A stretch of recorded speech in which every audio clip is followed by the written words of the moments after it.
Bismillahirrahmanirrahim. Alhamdulillahi wa kafa, wassalatu wassalamu ala al-habibil mustafa wa ala alihi wa ashabihi ahli tuqa wal wafa. Amma ba'd. Adik-adik sekalian, para santri yang dimuliakan oleh Allah Subhanahu wa taala, kita lanjutkan kajian kitab Jurumiyahnya. Alhamdulillah sekarang kita sudah menginjak kepada pelajaran yang keempat, masuk kepada bab 2. Pada bab ini atau pada pelajaran ini kita akan membahas tentang i'rab. Nah, untuk mempersingkat waktu, mari kita mulai saja.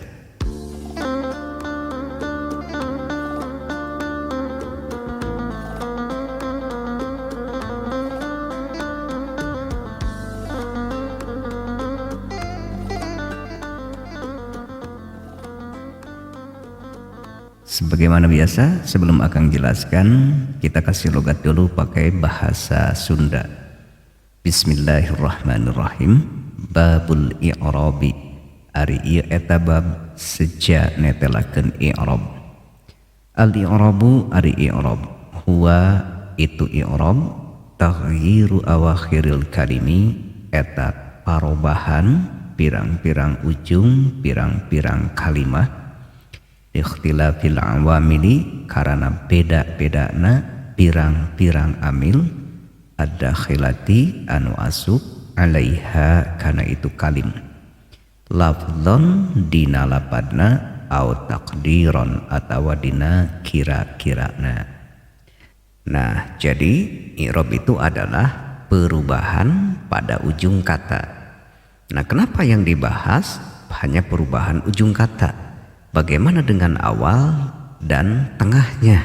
Apakah tidak suka berubah kata di dalam bahasa Arab? Jelas, di dalam bahasa Arab perubahan pada suatu kata itu bukan cuma di ujung, tapi di awal dan di tengah juga. Hanya saja yang di awal dan yang di tengah itu bukan tugas ilmu nahwu. Ingat ya. Yang awal dan yang tengah itu tugas ilmu sorob. Jadi nanti dibahasnya dalam ilmu sorob. Kalau ilmu nahu hanya ujungnya saja. Jadi lebih ringan sebenarnya tugas ilmu nahu itu. Misalnya begini. Nah, ini pasti kita membaca al-masjid. Ya, al-masjidu, al-masjida, al-masjidi. Pokoknya dibacanya masjid begitunya. Padahal kita membaca kata ini tidak mesti harus masjid, bisa masjad, bisa misjad, bisa musajjid, bisa musajjad, bisa musjad, bisa musjid. Tuh, jadi bermacam-macam. Jadi awal dan tengahnya. Nah, itu mah bagian ilmu sorob, engkenya kuning hese kang ke hese. Da kapan eta seripan, babahari engke lamun geus ditasrif mah gitu. Nah, nahwu itu tugasnya ini nih, ujung kata di sini ada huruf dal. Nah, dal ini da ya gitu, atau dal meureun lah naon nyebutna teh. Da ini harokatnya apa? Mau dibaca du, mau dibaca da, mau dibaca di. Nah, itu tugas ilmu nahwu. Jadi hanya melihat perubahan-perubahan atau mempelajari perubahan-perubahan pada ujung kata yang kebetulan dalam kata ini perubahannya terjadi pada harokatnya. Jadi kalau ada perubahan dari al-masjidu ke al-masjida atau ke al-masjidi, nah itu berarti i'rab namanya, sebab terjadi perubahannya pada ujung kata. Nah, atau yang berubah bukan harokatnya, bisa saja berubahnya itu huruf yang ada di akhirnya. Misalnya al-muslimuna, al-muslimina, al-muslimina. Nah, ini juga i'rab sebab terjadi perubahan pada ujung kata. Kalau di sini waw nun, di sini ya nun, di sini ya nun.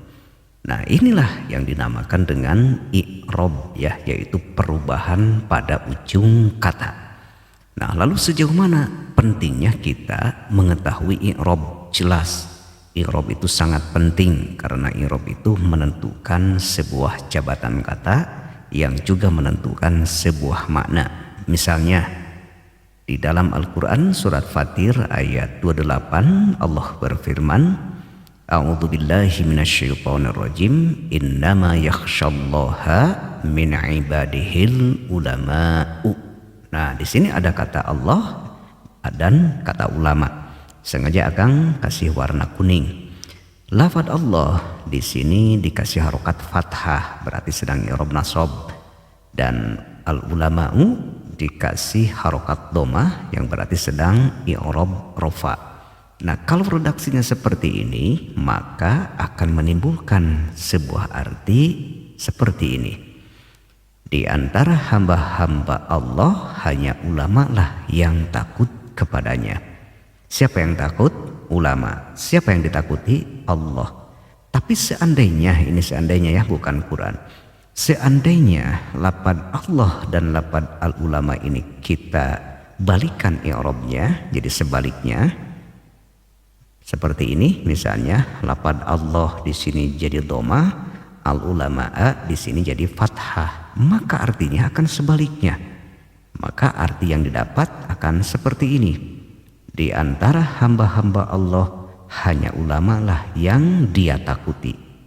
Nah, di sini berarti yang takut Allah kepada ulama. Kalau di sini ulama yang takut kepada Allah. Jauh kan? Maknanya jauh sekali. Selanjutnya, kenapa i'rab itu terjadi? Atau kenapa ujung kata itu bisa berubah? Atau i'rab itu terjadi karena likhtilafil awamili, karena beda-bedanya amil yang masuk kepada kata tersebut. Misalnya yang mudah ya sekarang. Nah di sini ada kata ja'a Zaidun, ra'aitu Zaidan, marartu bi Zaidin. Nah, kata jayad ini berubah-ubah kan ujungnya. Harokatnya ini dhamma, ini fathah, ini kasrah, dun dan din. Kenapa bisa terjadi? Karena kata jayad ini dimasuki oleh beberapa kata yang berbeda-beda. Kalau di sini ja'a, di sini ra'aitu, di sini marartu bi. Berarti ja'a, ra'aitu dan marartu bi itulah yang kita maksud dengan amil. Jelas? Ya. Sehingga sekarang bisa dibaca. Sebab begini. Sebab satu kalimat isim itu tidak akan bisa dibaca dhamma, dibaca fathah, dibaca kasroh atau apa saja. Tidak bisa. Sebab apa? Kalau belum ada amil, dia tidak akan jelas kedudukannya jadi apa.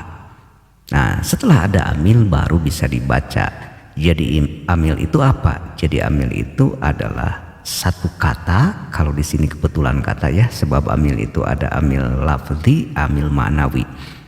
Karena di sini amilnya amil lafzi, maka amil itu adalah sebuah kata yang menempatkan jabatan kata yang dimasukinya sehingga jelas i'rabnya.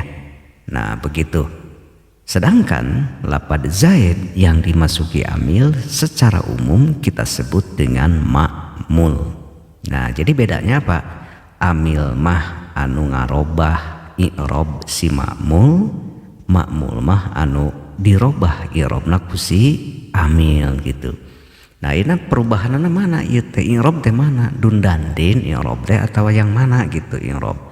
Nah, sebenarnya i'rab itu kan taghyiru awakhiril kalim, perubahan pada ujung kata. Nah, perubahan itu namanya proses kan? Karena proses maka i'rab itu tidak bisa dilihat, tidak bisa didengar. Yang terlihat ini harokat dhamma, fathah, kasroh ya, tanwin semua. Atau yang kita dengar dun dan din itu bukan i'rab, tapi itu tanda i'rab atau alamat i'rab. Jadi i'rab mah ibarat kieu lah, urang rada heureuy sakedapnya. I'rab mah ibarat angin. Angin itu berhembus ke satu arah. Tahukah ke arah mana angin itu berhembus? Kita tidak akan tahu kemana arah angin itu berhembus kecuali kalau ada benda yang tertiup angin. apakah itu layang-layang atau awan atau sebagainya lah gitu ya, sehingga kita tahu kemana arah angin itu laju atau bertiup. Ya ibaratnya kieu umpamana hiji poe maemeh moe kutang umpamana teh gitu. Ya umpamana gitu ya. Nah kakarake di poe ari keleber teh kutangna teh hiber kabelah wetan gitu ya. Nah, berarti kita akan tahu kemana arah angin itu berhembus. Naon cirina?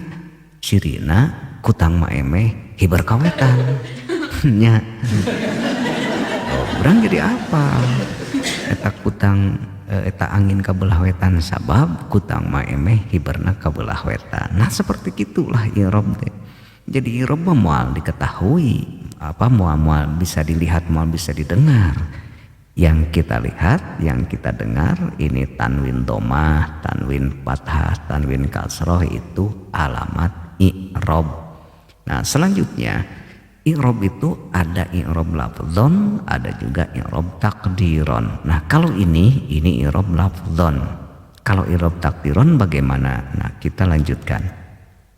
Coba bandingkan antara lapad Zaid dengan lapad Musa. Ini amilnya sama ya, yang masuk kepada Zaid dan kepada Musa. Ja'a, ro'aitu dan marortu. Kalau Zaid ini jelas ada perubahan, terdengar ya, terlihat dun dan din. Kalau Musa dia tetap ja'a Musa, ro'aitu Musa, marortu bi Musa. Apakah pada kata Musa ini ada perubahan, ada i'rab? Jelas ada ya, ada. Hanya perubahannya perubahan takdiron, artinya perubahan yang diperkirakan. Kenapa? Sebab ujung kata pada kata Musa ini adalah huruf alif. Nah ini jadi bukan sin ya. Sin itu bukan ujung kata, sedangkan i'rab itu terjadi pada ujung kata ya. Tagiru awakhiril kalim. Nah karena alif dia tidak bisa dikasih harokat, sudah aja begini.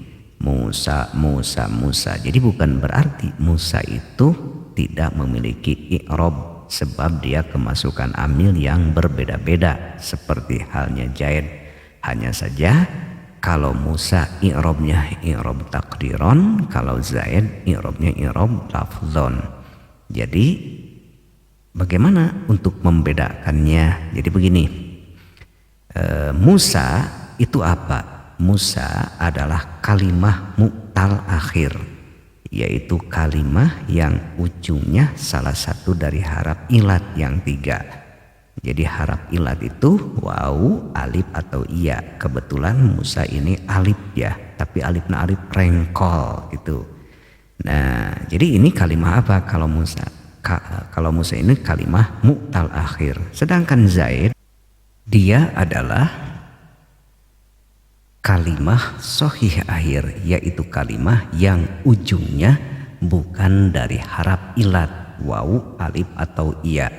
Nah jadi kieu artinya kalimah teh aya 2 ditingali tina ujungna, huruf anu ujungna. Aya kalimah sohih akhir, ada kalimah mu'tal akhir. Kalimah sohih akhir itu kalimah yang ujungnya bukan alif, bukan waw, bukan iya. Kalimah mu'tal akhir itu adalah kalimah yang ujungnya salah satu dari waw, alif atau iya, atau yang 3 ini disebut dengan haraf ilat. Nah i'rab lafdzon dan i'rab takdiron perbedaannya ada di sini. Jadi kesimpulannya i'rab lafdzon dan i'rab takdiron itu seperti ini. I'rab lafdzon adalah perubahan ujung kata secara lafadznya, seperti pada kata Zaid pada contoh di atas.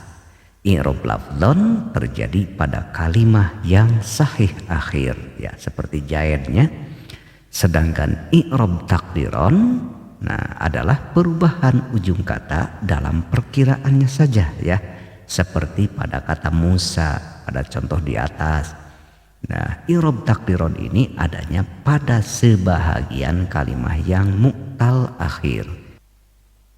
Nah, i'rab lafdhon dan i'rab takdiron akan dibahas pada bab yang khusus. Mungkin setelah ini ya, insya Allah.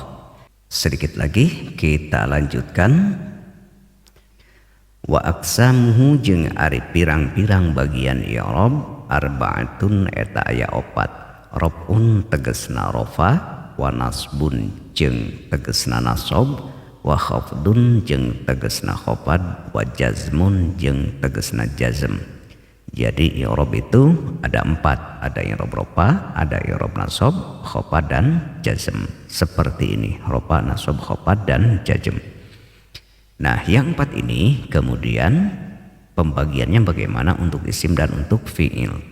Falil asma'i tuluy eta tetep pikeun pirang-pirang isim min dzalika tina itu anu opat, ar-raf'u ari rofa, wan nasbu jeung nasab, wal khafdu jeung khafad, wala jazma jeung henteu aya jazm eta tetep fiha dina itu al asma.